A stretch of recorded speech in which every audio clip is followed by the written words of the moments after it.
Today's president. Today's president is categorized by being considered an imperial president. Basically, this just means that the president has acquired a lot of power since the conception of this office in 1787.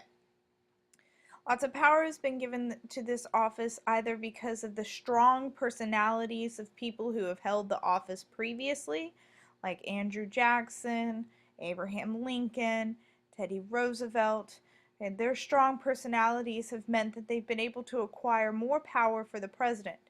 Also, power has been given to the president by Congress, like with the Gulf of Tonkin Resolution, or in the 1921 Budget and Accountability Act, when the Congress allowed the president to have power. Nonetheless, once this person has this power, very rarely do they hand it back. Media helps increase the power of the president. It is, again, an advantage that this one gentleman has because he is one person and can easily communicate with media outlets. As we add more government agencies into the executive branch and we have more government employees, that means the president is going to be able to increase his power. Basically, if you were a CEO of a business or you were a small business owner and you had 5 employees, you would have power of those 5 people.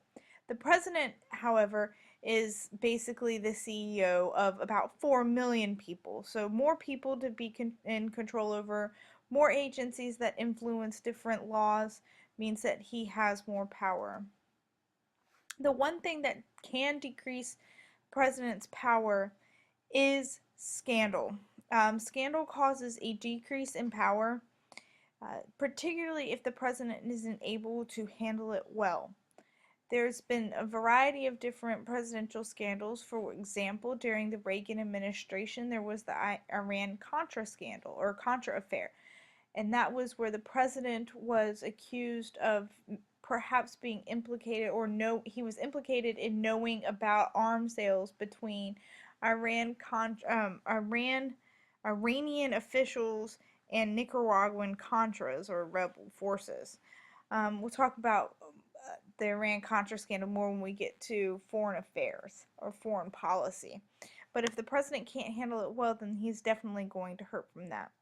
I want to go back to talking about media as an advantage of the president. There was a few things that I wanted to point out. President can handle when the president can handle the media well, he's going to get public opinion or public approval ratings boost from this, like FDR with the fireside chats, or going back to what you read in Hardball, Nixon's checkers speech. Nixon, however, wasn't able to really use the media well when he was debating Kennedy in 1960, but he did in the checkers speech. Ronald Reagan using the media effectively. Ronald Reagan's considered the great communicator. Clinton during the campaigns, 1990 against Perot and Bush, 1992, sorry, against Perot and Bush, the town hall meeting where he addressed the woman's concern directly. He was able to use the media well. Okay, personality types of the president. There are 4 different personality types that a president can have. A president can be an active, positive president, which means he's going to play all of the roles and responsibilities aggressively, and he's going to enjoy his job as the president. An active, negative president is going to play all of the roles aggressively, but they're not going to really like the job that they have. I would say that an example of an active, positive president would be Ronald Reagan. I would say that an example of an active, negative president would probably be President Obama, because he's fulfilled all of his roles and responsibilities as president, but he doesn't really seem like he's had a fun time at it. Passive positives, these rarely play the role of the president. They allow other people to do a lot of the work for them, a lot of their advisors. They don't make a lot of the decisions themselves, but they enjoy the job of the president, and I would have to say that's George W. Bush, and I just love that picture. And then passive negative presidents, they don't really do much, nor do they like what they do. President versus Prime Minister. This is the last little bit of information. Since this isn't a comparative government course, we don't spend a lot of time on the other structures of government. However, I think it is important to understand the difference between a country that has a presidential system and a country that has a system with a prime minister. Um, President. In a presidential system, your president is, of course, separate from the legislative branch. This is actually kind of unique. It's very unique. Our executive isn't supposed to dominate the work of government or control the legislative branch. But we know that he does. We know as a chief legislator, he proposes legislation. He finds somebody to introduce it for him. He lobbies for legislation. He gets the media and the people on board. He builds a party coalition. But technically, in our system, he is separate. A prime minister is like the Speaker of the House. He is the head person of the legislative branch.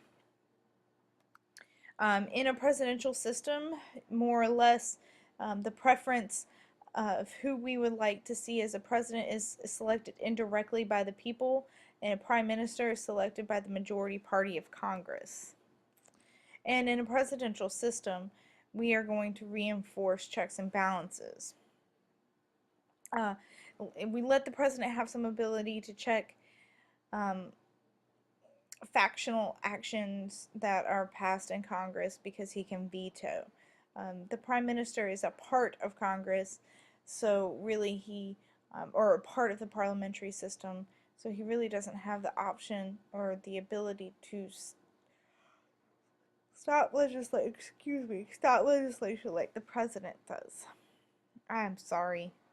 Okay, and that is it, and the next set of notes would be President versus Congress.